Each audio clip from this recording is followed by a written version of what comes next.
पंढरपूर पासून अवघ्या 15 मिनिटांच्या अंतरावर पंढरपूर करकंब रस्त्यावर धोत्रेज ग्रँड प्रायव्हेट लिमिटेड घेऊन आले आहेत पंचतारांकित सुविधांनी युक्त हॉटेल ग्रँड। तसेच पुण्या मुंबईच्या धर्तीवर सर्व सुविधांनी युक्त hotel Shriyash restaurant, veg non veg permit room bar, प्रशिक्षित कुक व होस्टिंग सेवा हॉटेल ग्रँड मध्ये उपलब्ध आहेत। 50 एसी रूम्स, 3500 स्क्वेअर फुटाचा सुसज्ज बकवेट हॉल, भव्य एसी सूट्स, टेरेस गार्डन, भव्य लॉन आणि चेंजिंग रूम सहित स्विमिंग टँक, प्रशस्त पार्किंगची सुविधा। पंढरपूर नजीक असलेल्या हॉटेल ग्रँड या सुसज्ज आणि पंचतारांकित सुविधांनी युक्त hotel grand, hotel Shriyas restaurant, veg non veg permit room बार, पंढरपूर करकंब रोड। संपर्क 02186 24 22 45।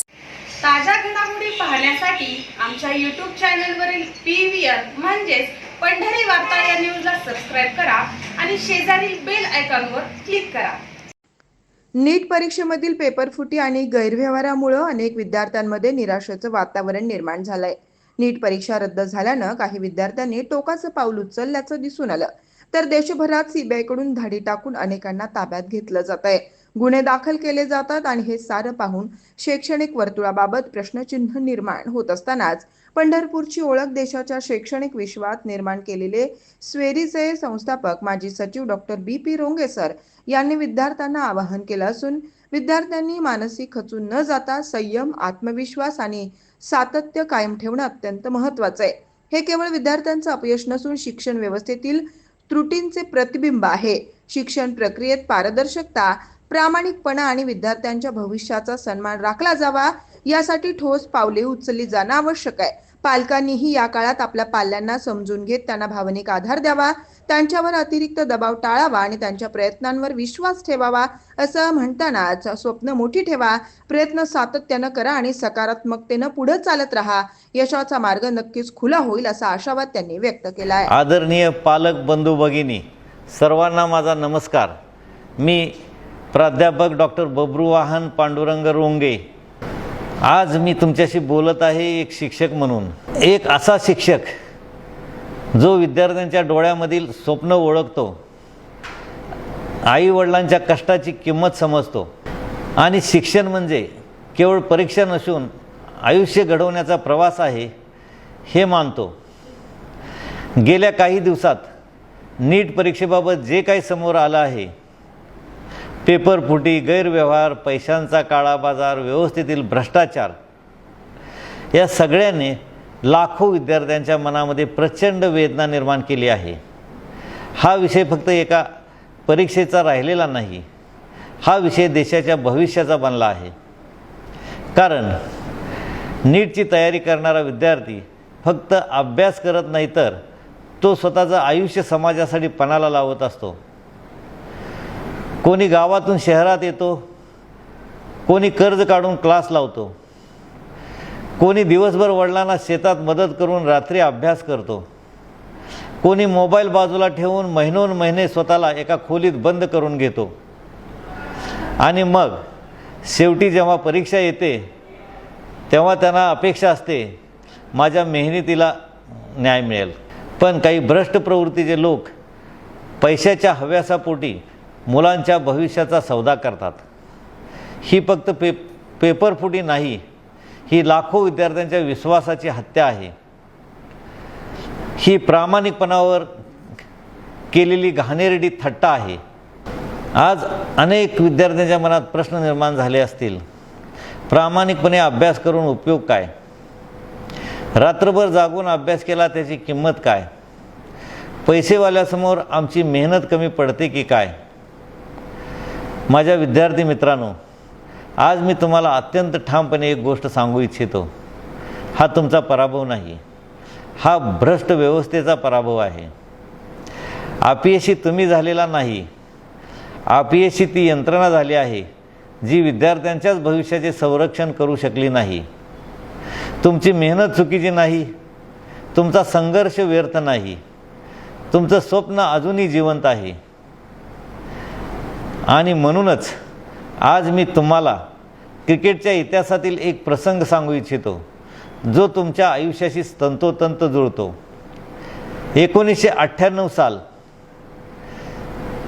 शारजाचं ते क्रिकेटचं मैदान, भारत विरुद्ध ऑस्ट्रेलिया सामना, समोर जगातील धोकादायक टीम व त्या टीममधील शेन वॉर्नसारखा महान गोलंदाज आणि भारताला फायनलमध्ये पोहोचण्यासाठी अत्यंत कठीण परिस्थिती. मैदानावर एकटा उभा होता सचिन तेंडुलकर. मॅच रंगात आलेली असतानाच अचानक मैदानावर एक प्रचंड वादळ आलं, वाळूचं. इतकं मोठं की सगळीकडे धूळ पसरली. दृश्य धुसर झालं. खेळ थांबवावा लागला. जणू काही सगळं संपलं. मित्रांनो, आज तुमच्या आयुष्यात असलेली ही नीट पेपरफुटी म्हणजे दुसरं तिसरं काही नसून तुमच्या कष्टाच्या मैदानावर आलेलं भ्रष्टाचाराचं वाळूचं वादळ आहे. या वादळाने तुमचा वेळ घेतला, तुमचा मानसिक ताण वाढवला, तुमच्या प्रामाणिकपणावर प्रश्न निर्माण केले. पण मग सचिननं काय केलं? वादळामुळे तो घाबरला का? खचून बसला का? बॅट खाली ठेवली का? नाही. वादळ शांत झाल्यानंतर सचिन आधीपेक्षाही जास्त ताकदीने मैदानावर उतरला. त्याने शेन वॉर्नसारख्या महान गोलंदाजाला मैदानावर धुतलं. त्याने शेन वॉर्नसारख्या महान गोलंदाजाला मैदानभर धुतलं आणि इतिहास घडवला. आज जग त्याच्या खेळीला डेझर्ट स्टॉर्म म्हणून ओळखतं. माझ्या विद्यार्थी मित्रांनो, आज तुमच्या आयुष्यात आलेलं हे संकट म्हणजे शेवट नाही. हे तुमच्या आयुष्यातील डेझर्ट स्टॉर्म आहे. आता प्रश्न हा नाही की वादळ आलं का? प्रश्न हा आहे की वादळ शांत झाल्यानंतर तुम्ही मैदानात कसे उतरता. तुम्हाला पुन्हा पुस्तक हातात घ्यावं लागेल. पुन्हा स्वप्नासाठी नीटच्या मैदानात उतरावं लागेल. पुन्हा जोमानं तयारी करावी लागेल. आणि मग लक्षात ठेवा, तुम्हाला हरवण्याची ताकद कोणत्याही भ्रष्ट सिस्टममध्ये नाही. आज काही विद्यार्थी निराश झाले आहेत. काहींना स्वतःवर शंका येते. काहींना वाटत असेल आता पुढे काय. पण जीवनातील प्रत्येक मोठं यश संघर्षातून जन्माला येतं. डॉक्टर बाबासाहेब आंबेडकरांना परिस्थितीनं अडवलं, पण त्यांनी शिक्षण सोडलं नाही. डॉक्टर APJ अब्दुल कलाम यांच्याकडे साधनं नव्हती, पण स्वप्न होतं. छत्रपती शिवाजी महाराजांवर संकट आली, पण त्यांनी स्वराज्याचं स्वप्न सोडलं नाही. मग तुम्ही का हार मानणार? एक परीक्षा आयुष्य ठरवत नाही. एक पेपर करिअर संपवत नाही. एक अन्याय तुमचं भविष्य नष्ट करू शकत नाही.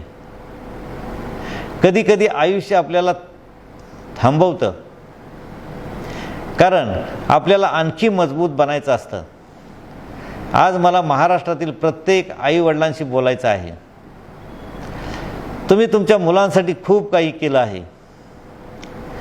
कर्ज काढलं, सोनं विकलं, स्वतःच्या इच्छा मारल्या, कारण तुमचं एकच स्वप्न होतं, माझं मूल डॉक्टर व्हावं. आज ह्या घटनेमुळे मुलांपेक्षा जास्त वेदना तुमच्या मनाला आहेत हे मला माहीत आहे. पण कृपया या काळात मुलावर अतिरिक्त दबाव टाकू नका. त्यांना ओरडू नका, त्यांना कमी लेखू नका, त्यांच्या अपयशाची भीती वाढवू नका. आज त्यांना तुमच्या पैशांपेक्षा जास्त गरज आहे तुमच्या विश्वासाची. त्यांच्या पाठीवर हात ठेवा आणि सांगा, बेटा, पेपर सिस्टमनं फोडला आहे, तू नाही. आम्ही तुझ्या पाठीशी आहोत.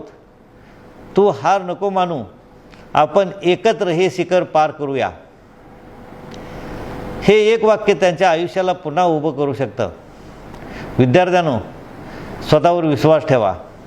आज तुमच्याकडे सचिनसारखं मैदान गाजवण्याची सुवर्ण संधी आहे. सचिनसारखं पुन्हा मैदानात उतरायचं आहे. मी खात्रीने सांगतो, इतिहास लढवय्या लोकांनाच लक्षात ठेवतो.